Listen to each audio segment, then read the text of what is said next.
Welcome back to our learning session on apples. I hope you enjoyed the activities last week. This week we have so many fun things planned. My favorite of this week's activities is to make apple pie, which is actually our first activity for this week, so let's get started. Okay, so we're going to be making apple crisp. The difference is that we're not making an apple pie because we're not making a pie crust. So instead, what we're doing is putting apples in the pie tins, covering it with a delicious crumble, and then cooking it. So to make this, you're going to need your little pie tins out of your box. Please grease these inside the tins with oil so the apples don't stick. Next, you want to peel, core, and quarter the apples. The child, once the apples are in quarters, can use the same knife that they used to cut the taste test samples last week. The chunks should be small, maybe about the half a size of a grape. Put the apple chunks into the pie tin up to the very top, and then sprinkle the apples with cinnamon, which you'll find in the bag. If you're worried that the apples are super tart, you can add a little bit of sugar, but the crumble normally does enough of that for the whole thing. In your box, you're going to find a double bag container of topping. And what you want to do is unzip the outer bag, dump the contents of the first bag in there, and then add a quarter cup of butter. Seal it back, and then have the child combine the butter with the ingredients in the bag. When they're done, it should look clumpy in chunks like we see here in the picture. So using a spoon, they should put a generous amount of topping on each of the three pie tins. Then you want to put the pie tins on a cooking sheet and put it in a preheated oven set to 350 degrees. You want to check on them around 10 minutes. You'll know that the apple crisp is done when the topping is golden brown and the apples are fork tender. Cutting the apples into really small pieces ensures that the apples will be done at the same time as the topping.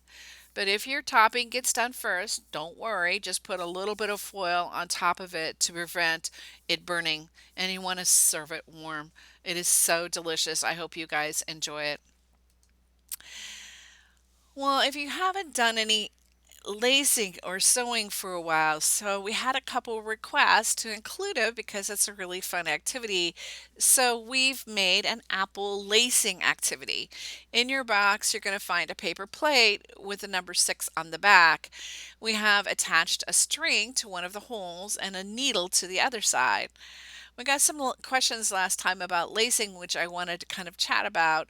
The picture on the left shows a child that is putting the needle through the back and then up over again and down through the hole. So they alternate from putting the needle from the back and then a needle from the front, and you end up with half of the string being on the other side and half of it being on here.